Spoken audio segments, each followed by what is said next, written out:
Well, good afternoon, Vice-Chancellor, and good afternoon, colleagues.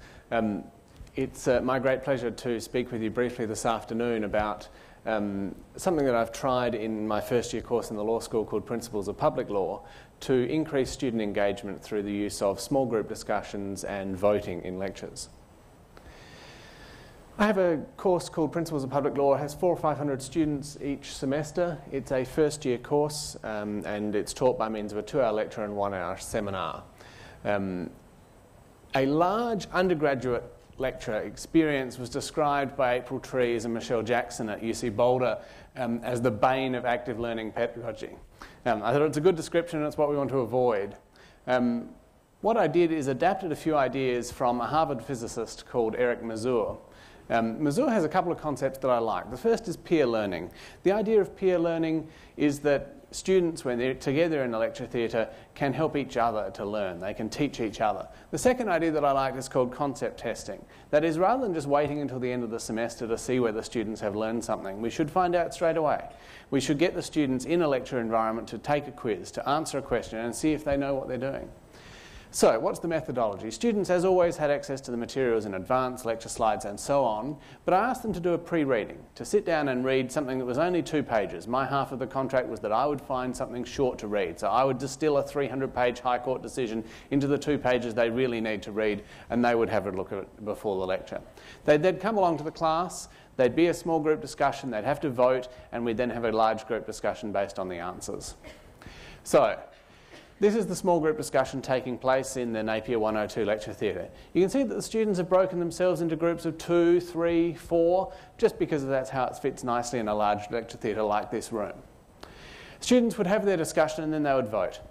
Traditionally I used a mobile phone voting system called Votopedia. Today in a few minutes I'm going to get you to vote, but we're going to be using SurveyMonkey.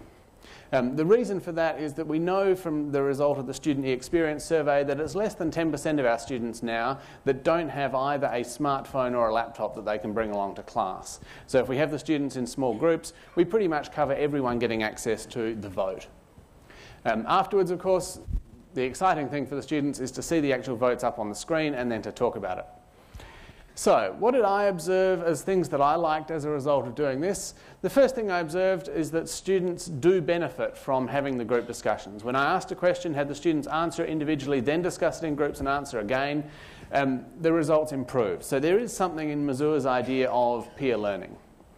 Secondly, students engaged more with the pre-reading over time because they, in the end, learned of its value. So in the first week, the results were pretty good, but not fantastic in terms of the number of students who'd done the pre-reading. That went up and up and up. But there is one caveat to that I'll come to later. Students are interested in the results. When we get to the point of actually putting the results up on the screen, students seem to be excited. They got quiet. They seem to pay attention for a bit to just see exactly whether they were right or not. And of course, this is timely feedback for the students. That's the concept test idea, that students are getting timely feedback about their learning as they go through it. Students thought generally that it was pretty good. So we asked them in a specific survey we emailed out, did you find these lectures more engaging than ordinary didactic lectures? Yes. 84% broad agreement, yes, this was better. Did they find these lectures more engaging by a measure of, I found the lecture engaging, yes, or no, I found the other lecture engaging? Yes, there was a significant increase. And it also fixed up a problem I'd been having for a long time in CELTS. This person encourages student participation. Students would say, well, I came along to his lecture and I sat there and I listened. He didn't do very much to encourage participation. So that mark in the CELTS came up significantly, which was really pleasing. A couple of student free responses that I liked in response to our survey questions. The first is they said they actually learned something in the lecture. So they didn't just go along and sit there and let it wash over them, they actually learned something. And secondly, I really liked this student who said that when they came to revise for exams, they found they had learned more. The simple act, even though they're only answering 3 questions in a 2-hour lecture, the simple act of doing that means that they've paid a bit more attention as they've gone through. A couple of cautionary tales though. The first is that we were going really nicely on our have you done the pre-readings, and students' reporting of whether or not they'd done the pre-reading was going up and up and up, and we thought this is great. Then we got to a week where it collapsed. The week in which it collapsed is the week where our lecture clashed with an assessment in another compulsory course that all the students were taking. So clearly we have to think about, across our programs, exactly when we're asking students to be doing things. Even though it's only a 2-page reading, more than 100 students that week that had been doing the reading didn't.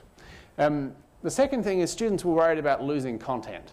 about 1 in 6 students, even from those who thought that this was a good idea overall, told us that they were a little bit worried that what we took away from the time to vote is more content that could have been rammed down their throats. We could have had another case stuck in the slides. We could have read another judgment just to really understand what's going on.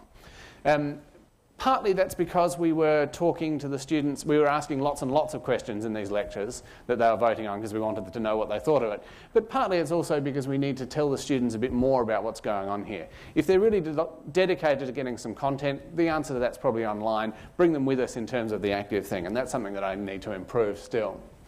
But just so that you don't get to sit here and relax all afternoon, I'd like you to answer a survey question. It's a pretty simple question based on what I've just told you.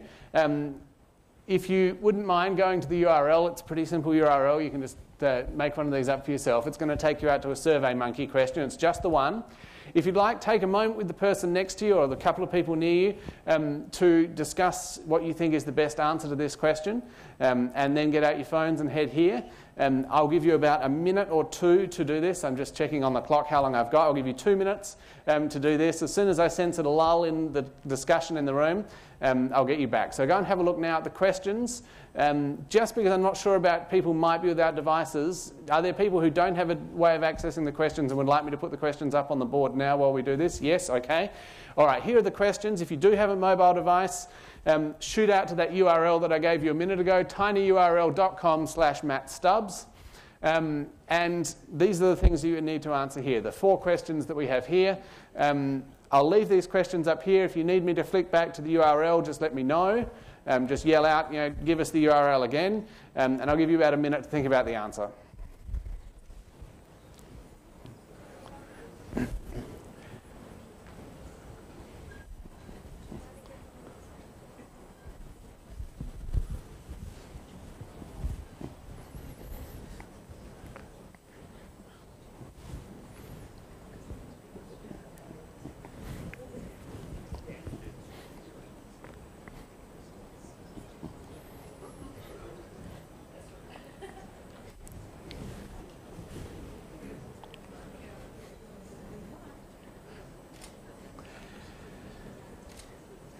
So one of the tricks here is to know just the point at where the volume of discussion reaches the point that we've finished talking about the questions and move on to last week's cinema.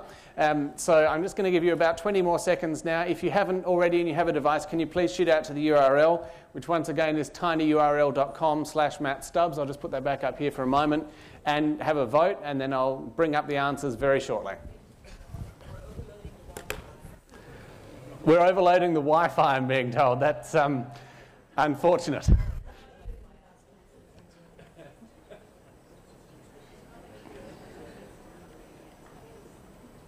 Oops.